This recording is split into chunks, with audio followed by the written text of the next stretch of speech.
With the panel's permission, I would like us to move to hydrogen, actually, because I think it's the one thing that all of you mentioned in your opening statements.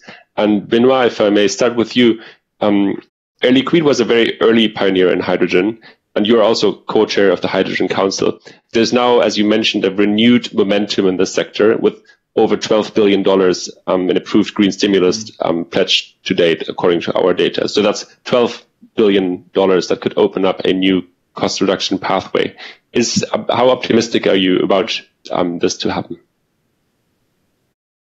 Well, I have to be optimistic, and I am. I mean, I've been engaged in hydrogen for decades, working for Air Liquide, and I must admit it's not new. I mean, 40 years ago, we were already selling hydrogen. What is new today is that there's a combination of factors that make hydrogen really a good solution and a doable solution.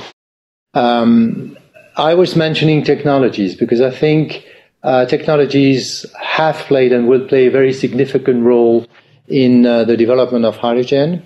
Hydrogen was produced just a few seconds on that. Hydrogen was produced with fossil fuels and heat and catalysts through steam methane reforming. And it's very efficient, it's cheap, it is emitting CO2, so we need to capture the CO2. But all those problems were not addressed in the past. They have been in the past 10 years. And there's another technology using electricity and electrolyzers, which have been in the market for years and years. But now there's a new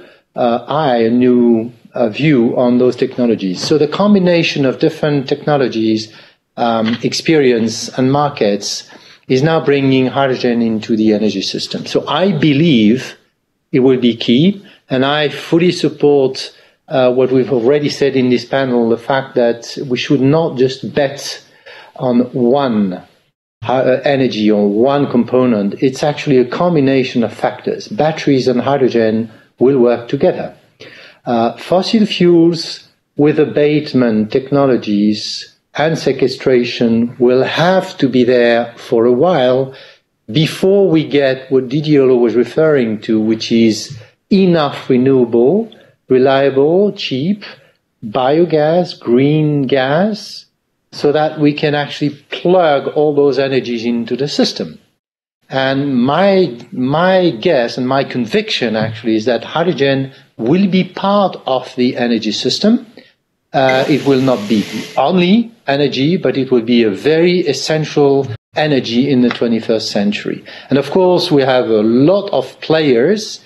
You mentioned the Hydrogen Council, 100 companies from many sectors, many countries, all together into one organization, which was created 3 years ago with 13 members, and all dedicated to make hydrogen a reality in our century. I think it's a very good proof of what industry is ready to do and ready to invest. We're talking about billions of investments. And I think this is really good news, not just for the economy and technology, but also for the planet.